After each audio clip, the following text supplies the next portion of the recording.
Bonjour à tous et bienvenue sur la chaîne Technologie Boulangerie. On se retrouve aujourd'hui pour une vidéo. On va faire un bilan sur les matières premières. On a fini tous les cours sur les matières premières, enfin le S2. Donc on part sur un petit bilan. Alors il faut bien sûr avoir vu les vidéos de cours du numéro 9, donc la traçabilité et sécurité alimentaire, jusqu'au numéro 22, les ingrédients et produits d'addition, pour faire ce bilan. Vous téléchargez les exercices dans la description de la vidéo, vous faites tous les exercices sans regarder la vidéo qui ne comporte que les corrections. Vous regardez la vidéo, vous corrigez vos exercices et on remplit le barème de notation, donc qui est sur 30. Pour le ramener sur 20, vous divisez par 1,5 et vous arrondissez au demi-point supérieur. Si vous avez 13,3, vous mettez à 13,5. Eh bien, bon courage pour faire les exercices. Attention, je passe à la correction. Citez deux moyens de contrôler la traçabilité alimentaire. Un point par bonne réponse, le numéro de lot et la facture, par exemple. C'est les réponses qui me viennent tout de suite à l'esprit. On aurait pu mettre aussi par exemple le bon de commande. Ça passe aussi. Ensuite, question 2. Citez les 5 étapes de la mouture. Un point par bonne réponse. Le broyage, le blutage, le claquage, le convertissage et le curage des sons. Pas besoin qu'elles soient dans l'ordre. À partir du moment que vous avez quelque chose qui est bon, eh ben, vous mettez un point. Comment se nomme le test de farine qui permet de déterminer précisément le type de la farine? Il s'agit du taux de cendre. Donc, un point si vous avez marqué l'analyse du taux de cendre, même si vous avez marqué juste le taux de cendre. En 4, citez les composants de la farine type 55 et leur pourcentage. Alors pour les pourcentages, si par exemple l'amidon, j'ai mis de 65 à 70%, si vous avez marqué l'amidon, vous avez mis 65%, c'est bon. Si vous avez mis 70%, c'est bon. Si vous avez mis 68%, c'est bon. Si vous avez mis la fourchette, voilà, du moment que ça reste dans la fourchette qui est là, il n'y a pas de problème.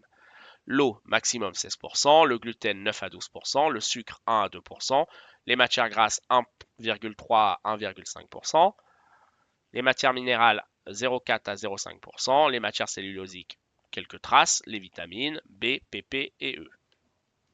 Donc 0,25 par bonne réponse, ça fait un total sur 4. Citez deux farines utilisées en boulangerie autres que le blé. 0,5 par bonne farine, j'ai mis le seigle et le riz. 0,5, voilà, ça fait sur un point. Vous auriez pu mettre après le sarrasin, le maïs, le seigle, voilà, du moment que c'est pas du blé. Attention, pas la farine complète, puisque la farine complète, c'est du blé.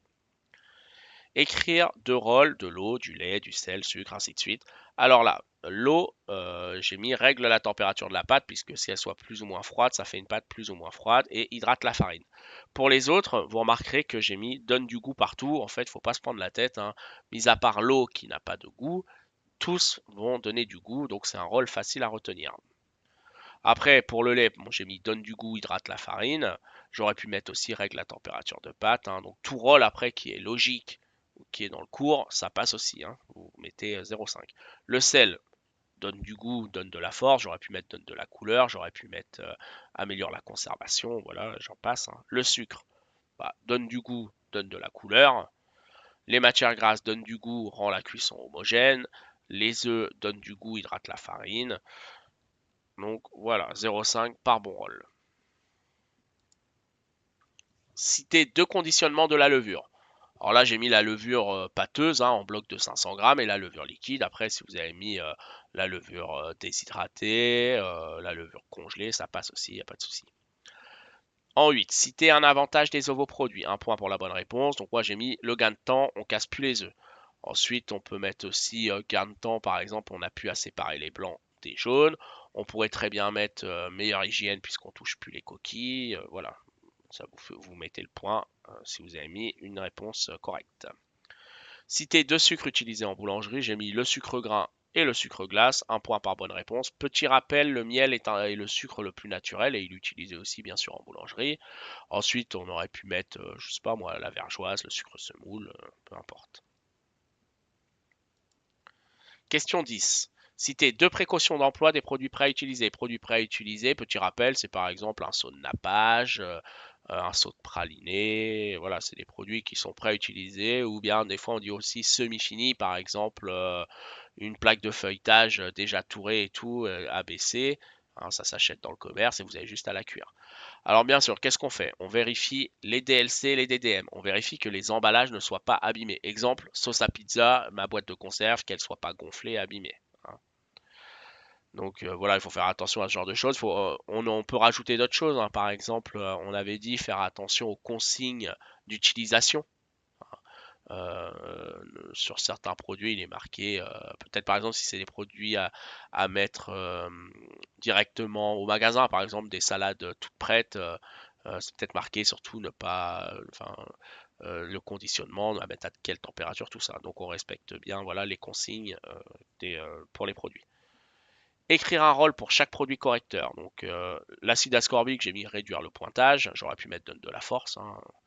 Le malt de blé, j'ai mis donne de la couleur à la croûte. La levure désactivée, j'ai mis lisse la pâte. Les amylases fongiques, j'ai mis accélère la fermentation.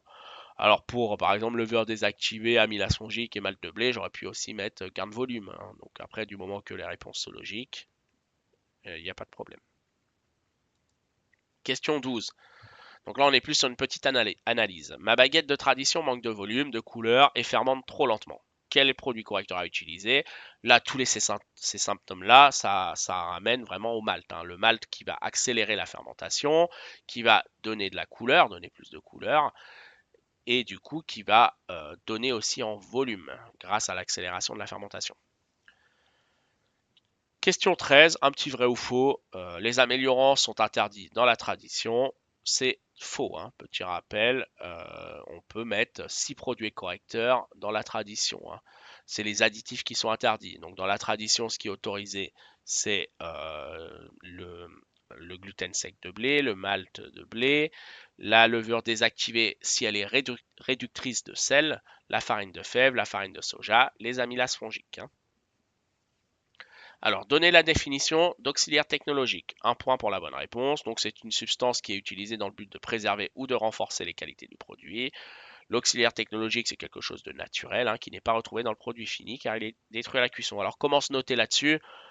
En gros, si vous avez marqué quelque chose qui veut dire que ça améliore le produit fini, déjà un demi-point. Là, par exemple, c'est marqué préserver ou renforcer les qualités du produit. Si vous avez mis ça, rien que ça améliore le produit fini, déjà vous pouvez partir sur un demi-point. Ensuite, ce qui est intéressant, c'est que l'auxiliaire technologique est quelque chose de naturel et qui est détruit à la cuisson.